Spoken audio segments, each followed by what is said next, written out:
जय हिंद साथियों, कैसे आप सब। आशा करते हैं आप सभी लोग अच्छे होंगे और कंटिन्यू अपनी तैयारी कर रहे होंगे।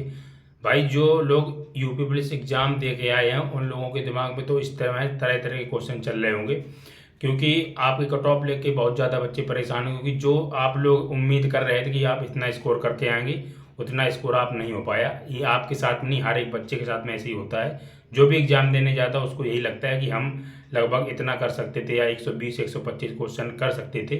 और आपने ऐसा नहीं, यहाँ पे प्रैक्टिस सेट में आपने किया भी होगा और वहाँ पे एकदम से आपका स्कोर 100 के नीचे या 100 के लगभग आ गया, तो कहीं ना कहीं आप बहुत ज़्यादा परेशान भी होंगे। बहुत सारे बच्चे तो बहुत ज़्यादा डिप्रेशन में चले जाते हैं कि मेरा स्कोर कम कैसे हुआ, आते हुए क्वेश्चन गलत हो गए।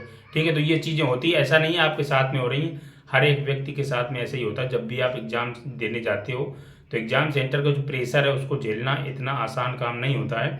तो आती हुई चीज़ें कई बार आपकी गलत हो जाती हैं, तो वैसा आपके साथ भी हो रहा होगा। तो कोई बड़ी बात नहीं है, आप बिल्कुल भी इससे परेशान नहीं होना है। आपका स्कोर कम नहीं है ना। आपको ये लग रहा कि मेरा स्कोर कम है, अगर देखा जाए एवरेज तो लगभग सभी बच्चों का ऐसे ही स्कोर आ रहा है। ठीक है, 90 100 105 ज़्यादातर बच्चे यहीं तक हैं। ठीक है ना। 100 के नीचे ही ज़्यादातर बच्चों का स्कोर है। तो आप ये ना सोचें कि मेरा स्कोर कम आया और बच्चों का बहुत ज़्यादा आया। ठीक है, नहीं तो आप आसपास जितने भी आपके आसपास क्षेत्र में या फिर जहाँ पे आपने तैयारी की हो, जहाँ रह रहे हो, वहाँ पे आप अपने बच्चों से जो तैयारी पेपर देने गए हो, तैयारी की हो अच्छे से, तो उनसे भी आप डिस्कस कर लो। लगभग इतने स्कोर आप सभी का होगा, तो परेशान होने की बिल्कुल भी ज़रूरत नहीं है आपको। जितना स्कोर आपका आ रहा है उतना ही बेस्ट है, उतने में आपका सिलेक्शन हो जाएगा, है ना। और अपने फिजिकल की तैयारी अब आपको स्टार्ट कर देनी है। ये नहीं सोचना है कि नहीं मेरा सिलेक्शन नहीं होगा, मेरा तो स्कोर बहुत कम है, इतने में कहाँ हो जाएगा। ठीक है, तो आप सभी को बता दें, आज आपने एक न्यूज़ देखी होगी और नहीं देखी तो देख लेना।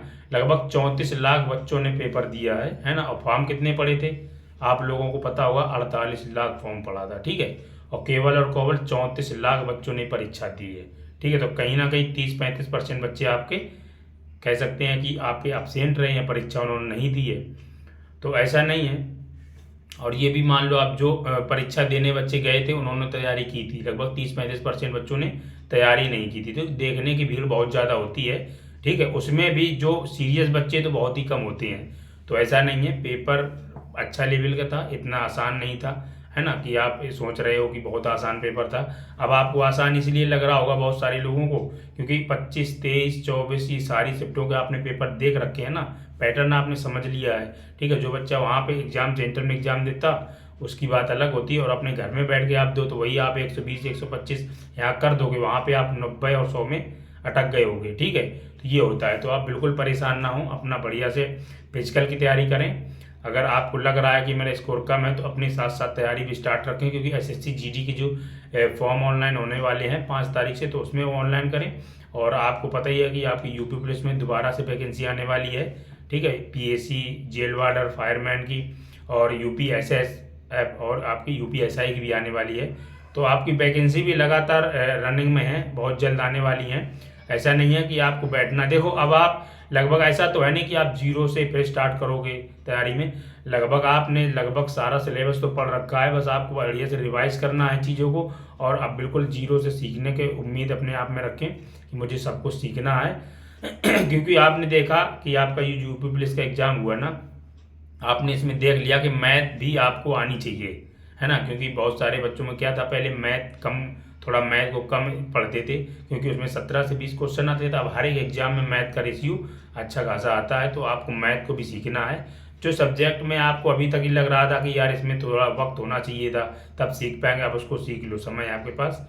और भर्तियां भी आपकी लगातार आ रही हैं। अपनी फिजिकल की तैयारी कंटिन्यू रखो और रिटन एग्जाम की तैयारी भी अपनी बढ़िया से करते रहो। ठीक है, सफलता आपको जरूर मिलेगी, परेशान होने की आवश्यकता नहीं है। हाँ, अगर आपके 95+ क्वेश्चन सही हैं तो रनिंग स्टार्ट कर दो। एक बार फिर आपसे कह रहे हैं, फिर आपको बाद में मौका नहीं मिलेगा। बहुत सारे बच्चे सोच रहे होंगे अब रिजल्ट कब तक आएगा। तो दोस्तों आप सभी को बता दें, जब भी ऑफलाइन परीक्षा होती है तो आपके रिजल्ट में थोड़ा सा वक्त लग सकता है। लगभग 2 महीने का तो आप मान के चलो, 2 महीने तक तो आपका नहीं होने वाला।